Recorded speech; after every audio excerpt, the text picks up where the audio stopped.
I'm Kinley Walsh-Lawler, President and CEO of Parks California. Across California, parks are places where nature and community come together. Through Arts in California Parks, artists and culture bearers are creating murals, performances, and cultural programs with local organizations that reflect community stories and deepen our connections to these landscapes. From music in neighborhood parks to murals that celebrate heritage, these projects remind us that parks are more than just open space. They're living galleries of creativity and belonging. Learn more at parkscalifornia.org/arts. Good morning, I'm Lawrence K. Jackson. It's Tuesday, October 14th. New trash bins are being rolled out in San Diego. How to see when yours will be delivered next, but first, the headlines.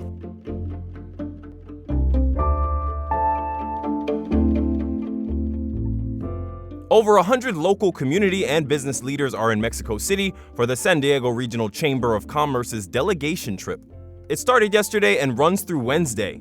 The group is meeting with Mexican leaders and government officials in an effort to strengthen economic ties, advocate for U.S.-Mexico relations, and explore collaborative opportunities. The San Diego Chamber of Commerce says their priorities include water management, infrastructure, and tourism. San Diego Mayor Todd Gloria and Chula Vista Mayor John McCann are both in attendance, as well as Baja California Senator Gustavo Sanchez Vasquez and Tijuana Mayor Ismael Burgueño Ruiz. Some 31,000 Kaiser healthcare workers in California and Hawaii are striking today. The unions representing nurses, pharmacists, and other healthcare workers say it's their biggest strike in history. Emergency room nurse Nate Polikoff says they've been raising the alarm on the issue of patient care, staffing shortages, and pay for years. For something as important as patient safety, if your family's in the hospital, if you're in the hospital, a child's in the hospital, you need to have the resources necessary to provide the absolute world-class top care, and right now, we're not there. Kaiser says its latest offer includes generous wage increases that are already above market rate, and a strike is not necessary.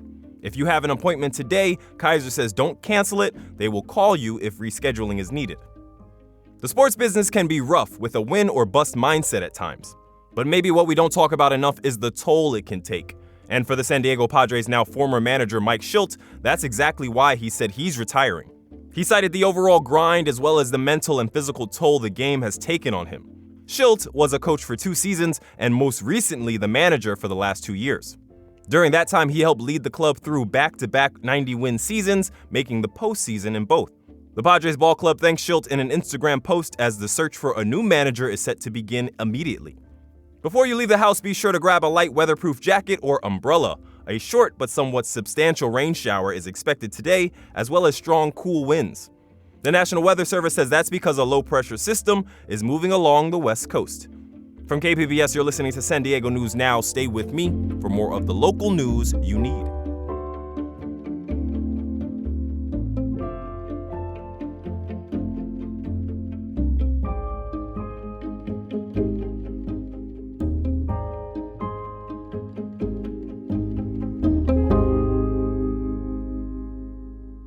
KPBS On Demand is supported by the National Conflict Resolution Center. Geopolitics, a divisive election year, and strained budgets are all topics that can create tension in the workplace. NCRC can help workplace leaders navigate polarizing issues with the Culture, Communication, and Conflict Certificate. More at ncrconline.com.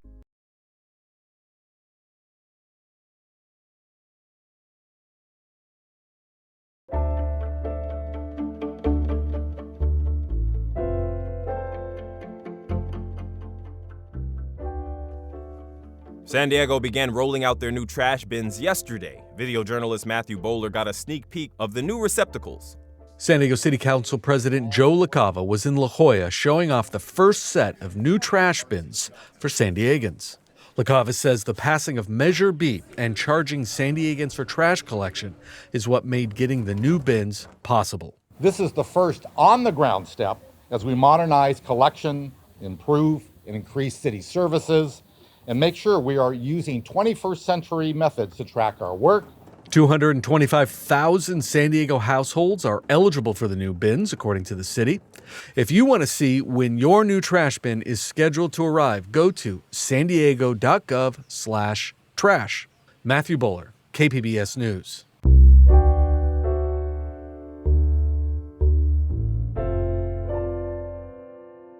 California Governor Gavin Newsom signed into law a bill creating a state bureau for descendants of American slavery. Reporter Katie Hyson spoke with the bill's author, San Diego State's Senator Akilah Weber Pearson, about what's next.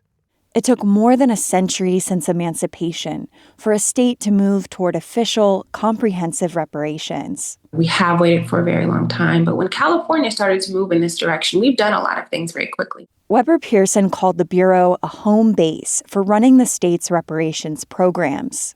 The first step is for the governor to select a director.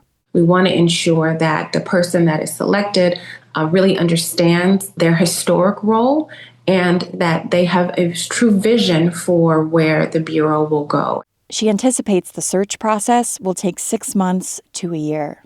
Katie Hyson, KPBS News. The November 4th special election is just a few weeks away. Reporter Jacob Ayer says while all California voters can weigh in on redistricting via Prop 50, there's an additional issue for a few thousand residents in Poway. District 2 councilmember Tony Blain is the focus of a recall election in Poway. Blain has only been in office since December, and since his swearing in, he's been accused of vote trading, along with threatening and harassing city staffers and other officials. The Poway City Council censured him in February, a first in the city's nearly 45-year history. In August, the council voted to hold the special municipal election after enough signatures from District 2 residents were collected to put the question on the ballot. If a simple majority of residents votes no, the recall fails and Blain will remain in office. But if a simple majority votes yes, he'll be removed from office and the position will remain vacant until it's filled. Jacob Ayer, KPBS News. We reached out to Tony Blain for comment and have not yet received a response.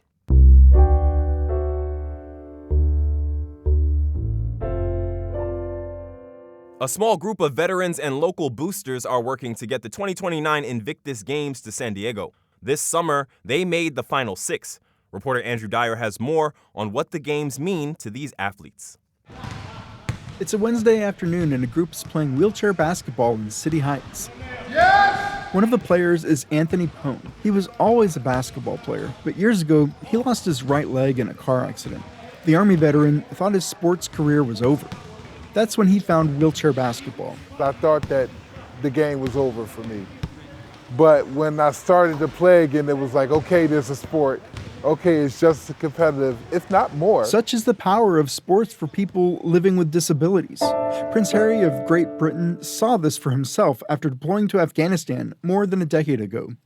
In 2014, he launched the Invictus Games. Veterans with disabilities from around the globe compete in what's become a biennial adaptive sport competition. San Diego has its own bid to host the games in 2029. I think we've got a pretty strong bid. Andy Solar represents the British American Business Association and is the co-chair of San Diego's bid committee. He says the response to the bid has been good. It's definitely been the most humbling experience of my life. Everywhere we've gone, we've just been met with positivity, with people that want to do whatever they can to bring the games to San Diego. Giselle Rama is one of the veteran athletes working to bring the games. Adaptive sports has changed my life. It's given me a community. It's given me, a place to be myself and feel normal. We met Rama in City Heights with her service dog, Hugo. You ready to go for lunch? 5 years ago, she was a sailor on the guided missile destroyer USS Fitzgerald. In 2020, her ship was docked across the pier from the USS Bonhomme Richard when it caught fire. We were actually responding to the fire. I happened to be outside during the second blast, where that blast, the force of the blast, threw me back onto the deck of my ship. Rama's injuries were severe, and she was medically retired from the Navy. Since then, she participated in the Warrior Games, the Defense Department's adaptive sports competition. That earned her a spot on Team USA for this year's Invictus Games in Vancouver. The secret sauce of the Invictus Games is really hard to, it's easy to describe, but you just have to be there. You have to be there, you have to experience it. And that everyone who's has seen the Invictus Games, experienced the Invictus Games. It's very impactful. It's life-changing to them. I've had many wounded, ill, and injured service members and veterans say to me after we've developed a relationship and trust that our tennis program has saved their lives. Steve Kappas is the director of the San Diego Wounded Warrior Tennis Program. We caught up with him at the University of San Diego during a college tennis tournament. The retired Navy captain says he's seen firsthand what these sports programs do for veterans. When the Invictus Games come to San Diego, it will shine a very bright light on the whole world of adaptive sports, and certainly with a specific focus on the military population.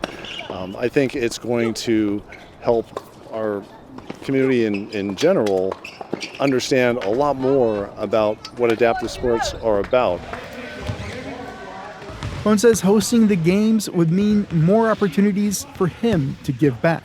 I'm happy that I'm alive because there's an alternative, and I almost met that alternative during my car accident. So every day I'm alive, I breathe deep, and if I see somebody in a position just like me, it's all about sharing my experiences and hope they're motivated by them so they can get on their journey as well. San Diego isn't a shoo-in to host the games. Other finalists are Denmark, Nigeria, Italy, South Korea, and Ukraine. Solar says the bid needs community commitment and financial commitment to make it to the final two cities in December. The 2029 host city will be announced next summer. Andrew Dyer, KPBS News.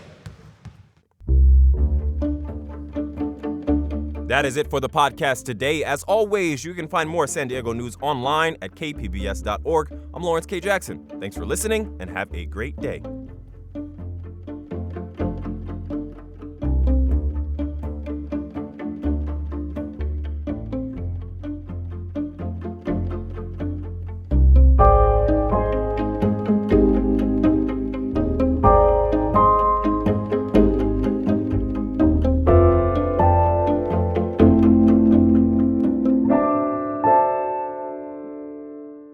KPBS On Demand is supported by Pacific Arts Movement, inviting you to the 26th San Diego Asian Film Festival, November 6th to 15th, showcasing films from China, India, Hong Kong, Japan, South Korea, Thailand, and Vietnam. For tickets and information, go to sdaff.org.